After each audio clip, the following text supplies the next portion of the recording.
क्या आपको भी देना है 2025 में एग्जाम? हिंदी के पाठ और लेखकों के नाम रटते रटते आप हो गए हैं परेशान, तो चिंता मत कीजिए, हम आपके लिए लेकर के आ गए हैं समाधान। आप हमारे साथ बने रहिए। आज के इस क्लास में बिल्कुल हम हंसी मजाक के साथ जो है लेखक के नाम को जो है कंप्लीट करने वाले हैं। बिल्कुल मजा आने वाला है कि नहीं? आइए अब शुरुआत करते हैं। जैसा कि आप देख सकते हैं यहाँ पे मैंने लिखा हुआ है पाठ के नाम और लेखक के नाम। हम एक-एक करके जो है इसमें 12 ठो है पाठ पढ़ना है आपको और 12 ठो लेखक का नाम है इसमें।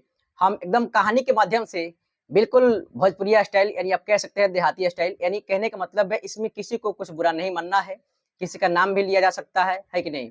कलश की भी बात की जा सकती है, बहुत ऐसी बातें की जा सकती है कि बुरा लग सकता है लेकिन आपको बुरा मानने की ज़रूरत नहीं है क्योंकि ये एक ट्रिक है कि नहीं? बिल्कुल दिल पर नहीं लेना है, इसको समझना है, रटना नहीं है, आप आसानी से कर लोगे, है कि नहीं? आ जाओ फिर शुरुआत करते हैं। देखो, नंबर फर्स्ट में है श्रम विभाजन और जाति प्रथा। ध्यान देना इसका आंसर क्या होगा? भीमराव अंबेडकर। यानी कहने का मतलब है कि श्रम विभाजन यानी श्रम का मतलब होता है मेहनत, यानी डॉक्टर भीमराव अंबेडकर जी ने कितना मेहनत किया, क्या चीज़ के लिए? अपने संविधान के लिए, अपना जाति बचाने के लिए, बहुत ऐसे कार्य किया, है कि नहीं? अधिकार के लिए। तो इसे याद रखना, श्रम की जहाँ तक बात आई तो आपको भीमराव अंबेडकर यानी बाबा साहब का नाम आपको याद आना चाहिए। कोई दिक्कत? ठीक है। देखिए नंबर 2 में है विष के दांत। विष मतलब क्या होता है? जहर। ध्यान देना, विष मतलब क्या होता है? जहर। देखिए, आपको याद रखना है कि जहर आपके कोई दोस्त हैं, वो क्या है? विलोचन शर्मा जी हैं। यानी आपके दोस्त कोई शर्मा जी है। क्या है? आपके दोस्त कोई शर्मा जी है, जिनका नाम क्या है? विलोचन जी। यानी विलोचन शर्मा जी का जो दांत है ना एकदम विष के दांत है। यानी जब भी किसी को काटते हैं उसकी मौत ही हो जाती है। ऐसे याद रखना है। यानी विष के दांत किसके हैं? आपके दोस्त किसके?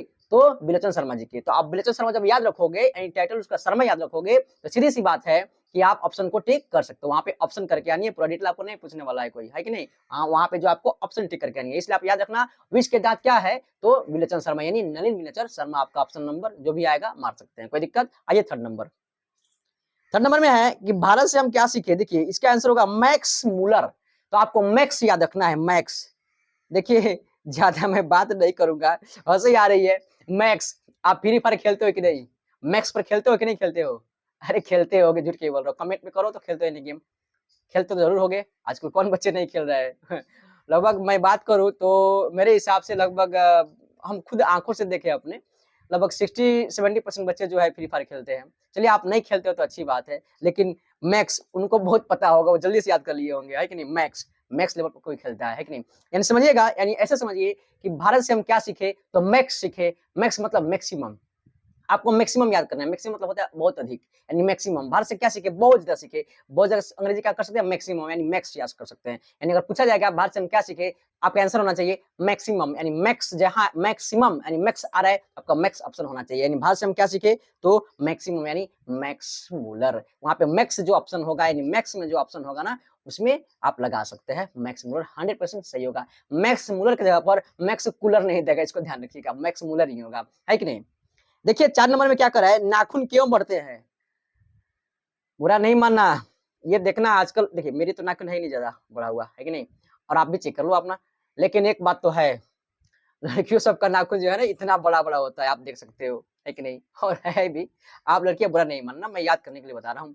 तो नाखून क्यों बढ़ते हैं? तो हज़ार लोगों को बखोरने के लिए, सीधी बात याद रखना। बखोरने के लिए, चेहरा बखोर देगा सब। हाँ, उलझना मत उस सबसे। यानी लड़कियों का जो भी है, लड़कियों मैंने इसलिए नाम इसमें मैंने पहले ही कर रखा था, किसी को बुरा नहीं मानना है क्योंकि एक लॉजिक में बता रहा हूँ याद करने का तरीका।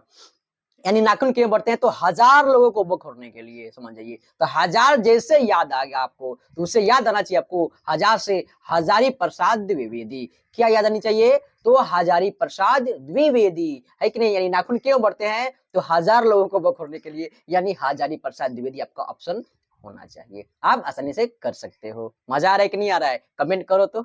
बिल्कुल बिल्कुल सही है, लाइक भी कर दो। ठीक है, देखो आगे नंबर 5 में है नागरी लिपि। कची? नागरी, नाग। देखिए नाग है इसमें, नागरी लिपि यानी नाग। क्या? नाग। अब मैं आपको क्या बताऊं, ये नाग है। नाग से क्या निकला? नागरी लिपि। मैं याद करने के लिए बता रहा हूं, ये सच में नाग नहीं समझ जाना। नागरी लिपि, लिपि जैसे देवनागरी होता है वो उसमें का नागरी लिपि है, समझ रहा? नागरी क्या है? नागरी। तो समझिएगा, नागरी से आपको याद आना चाहिए नगर। क्या आना चाहिए? नगर। मैंने यहाँ पे सवाल किया गुणा। अरे नगर के लोग जो है ना बड़ी गुना भाग करते हैं किसी बातों में यार, सच बताते हैं। एक बात बताओगे ना बड़ी कैलकुलेशन करेंगे, बड़ी गुना भाग करेंगे। यानी नागरी से नगर के लोग, कहाँ के लोग नगर लोग क्या करते हैं तो गुणा भाग करते हैं। गुणा से आना चाहिए आपको गुणाकर मूले, क्या आना चाहिए गुणाकर मूले। नागरी लिपि यानी नागर याद आना चाहिए, यानी नगर याद आना चाहिए, और उस नगर से क्या हो जाएगा गुणा। नगर के लोग काफी गुणा भाग करते हैं, बहुत ज्यादा सोच समझते सोच के काम करते हैं कि नहीं, यानी बहुत ज्यादा सोच समझ के काम करते हैं। तो नागरी लिपि यानी नागर याद आना चाहिए, और नागर से गुणा यानी गुणा भागा काफी करते हैं, इसलिए गुणाकर मूले इसका ऑप्शन आपको सही होगा, है कि नहीं। देखो याद करने के लिए मैं बता रहा हूँ, ये ज्यादा दिल पर नहीं लेना कोई, ठीक है ना। देखो आगे नंबर 6 में है बहादुर। देखिएगा इसमें इनका लेखक क्या है अमरकांत, यानी बहादुर। जो बहादुर होते हैं ना वही अमर होते हैं, इसको ध्यान रखिएगा। जो बहादुर होते हैं वो क्या होते हैं अमर होते हैं, है कि नहीं। तो बहादुर कौन होते हैं तो अमर होते हैं। अमर कौन होते हैं तो बहादुर होते हैं। सीधी सी बात, बहादुर जहां पर याद आएगा आपको, आपको ध्यान में आनी चाहिए अमर। क्या अमर, जब आपको ध्यान में अमर आ जाएगा तो आप ऑप्शन कर सकते हो अमरकांत।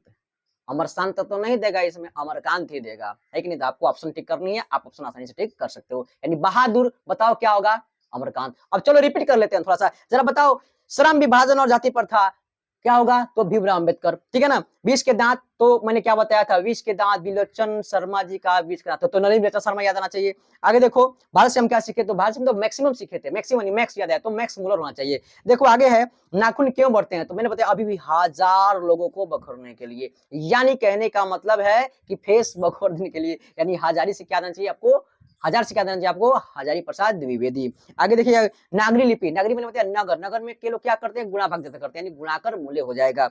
देखो बहादुर, बहादुर बहादुर कौन होते हैं जो अमर होते हैं, इसलिए बहादुर चैप्टर का जो है लेखक है कौन है अमरकांत जी हैं। कोई दिक्कत, आइए आगे देखते हैं। 7 नंबर में है परंपरा का मूल्यांकन। परंपरा का मूल्यांकन, देखिए यहाँ पे आपको याद करना है, यहाँ पे भी शर्मा जी हैं, तो शर्मा जी दूसरे थे। यहाँ पे आपके गांव के कोई ना कोई व्यक्ति जरूर होंगे जिनका नाम होगा रामविलास। ओ रामविलास भाई क्या हाल है, अरे जरूर होंगे रामविलास, ढूंढिए। नहीं है तो मान लीजिए कोई व्यक्ति आपके गांव के है रामविलास, तो समझिएगा उनका परंपरा है, उनके घर का परंपरा जो इतना अच्छा है कि क्या बताएं। बस परंपरा किसके घर का परंपरा सबसे अच्छा है तो रामविलास जी के, याद ऐसे रखिएगा। यानी परंपरा का मूल्यांकन कौन होंगे तो रामविलास शर्मा जी होंगे। कोई दिक्कत तो नहीं है, ठीक है। आगे देखिए, आगे जीत जीत मैं निरखत हूँ। जीत जीत, यहाँ पे जीत जीत, देखिए जीत जीत जीत मैं निरखत हूँ, कहने का मतलब है कि आप समझिए, कहने का मतलब है कि आप किसी राजघराने में गए हैं, क्या करने के लिए अपने जीत की खुशी जाहिर करने के लिए, और आप कह रहे हैं कि महाराज हम जीत गए, यानी आपने युद्ध लड़ा और आप जाकर बोल रहे हैं महाराज हम जीत गए। तो महाराज से क्या देना चाहिए आपको पंडित बिरजू महाराज, क्या देना चाहिए आपको पंडित बिरजू महाराज। आप क्या किए थे जीत गए, जीत गए, यानी जीत जीत मैं निरखत हूँ, यानी इसका लेखक कौन होंगे तो पंडित बिरजू महाराज। यानी आपको ध्यान रखना है आप जीते और जीत की खुशी किसको सुना रहे हैं तो महाराज जी को। तो हो गया जीत जीत मैं निरखत हूँ क्या पंडित बिरजू महाराज, कितना आसान है। देखिए आगे अविन्यो, अविन्यो इसमें याद ही नहीं करना, इसका कोई ट्रिक नहीं मैं नहीं बनाया हूँ। अविन्यो आ है कि नहीं, इसमें आ है ना, फर्स्ट लेटर देखिए आ है, इसमें आ से अशोक हो गया, हो गया, आ से क्या अविन्यो, आ से अशोक, दूसरा कोई आपको नहीं मिलेगा आ वाला, इसको ध्यान रखना। तो अ वाला अ को मरना, यानी अविन्यो को अशोक जी को लगानी, अशोक वाजपेयी जी को, कोई दिक्कत नहीं। आगे देखो 10 नंबर मछली। अरे भाई एक बार की बात है, आप कहाँ गए थे तो बारात में किसी के दोस्त के जो है ना शादी में गए थे आप, और आपका दोस्त जो था ना एक बहुत अजीब था यार, मतलब बहुत झूठ बोलने वाला था। वो बोल रहा है ए भाई क्या बताएं, ये जो शुक्ला जी को देख रहे हो ना ये मछली उछली नहीं खाते हैं। आज शुक्ला जी जाके किन्हू साइड में खा रहे थे, तो आपने देखा आपको गुस्सा आया भाई तू तो बड़ी झूठ बोल रहा है जी, आप तो बोलते हो कि यार कि शुक्ला जी मछली खाते ही नहीं है, हैं? ऐसे कैसे हो गया। तो बताइए भाई कि मछली कौन नहीं खाते तो शुक्ला जी हो गया, यानी मछली पाठ के लेखक कौन है तो विनोद कुमार शुक्ला जी, यानी जिसमें शुक्ला लगा होगा वही आपका ऑप्शन सही होगा। आप बोल सकते हो विनोद कुमार शुक्ला, यानी मछली पाठ के लेखक कौन है तो विनोद कुमार शुक्ला जी है। बोलिए मेरे साथ मछली पाठ के लेखक कौन है तो विनोद कुमार शुक्ला जी। मजा आ रहा है कि नहीं आ रहा है, मैंने बोला था ना बहुत मजा आने वाला है, आप दिल पर नहीं लेना क्योंकि मैं कुछ भी अभी आपको याद करने के लिए बोलूंगा, बुरा तो नहीं बोल रहा हूं मैं, है कि नहीं। आगे देखो 11 नंबर है नौबत खाने में इबादत। कहा नौबत खाने में इबादत, ऐसे इबादत की बात आए ना जहां भी इबादत की बात आती है समझिएगा ये मिसिर जी हर जगह पहुंच जाते हैं, अरे इबादत कहने का मतलब है जहाँ भी सेवा पानी की बात है, इबादत की बात है, वहाँ पे कौन पहुँचते हैं? तो मिसिर जी, यानी मिसिर जी ऐसे बोल सकते हैं, यानी यतीन्द्र मिश्र। कौन? यतीन्द्र मिश्र। यानी नौबत खाने में इबादत का लेखक कौन है? तो यतीन्द्र मिश्र है। कौन है? तो यतीन्द्र मिश्र जी है। यानी नौबत खाने में इबादत के लेखक कौन है? तो यतीन्द्र मिश्र जी है। आगे है 12 नंबर, शिक्षा और संस्कृति। भाई शिक्षा और संस्कृति कहने का मतलब है ये कौन है? तो महात्मा गांधी जी ने इसको लिखा हुआ है। किसने लिखा हुआ है? महात्मा गांधी ने। यानी देखिए शिक्षा की बात हमेशा कौन करते हैं? महात्मा गांधी। कौन करते थे संस्कृति का, सत्य और अहिंसा का? तो महात्मा गांधी। जाहिर सी बात है, तो सबको पता होना चाहिए। आपको जिसको ध्यान रखना है, शिक्षा और संस्कृति कौन लिखे हैं? तो महात्मा गांधी जी लिखे हैं। तो बताइए हमने कितना आसानी से इसको जो है कर लिए। मजा है कि नहीं? आप कमेंट में हमको जरूर बताना।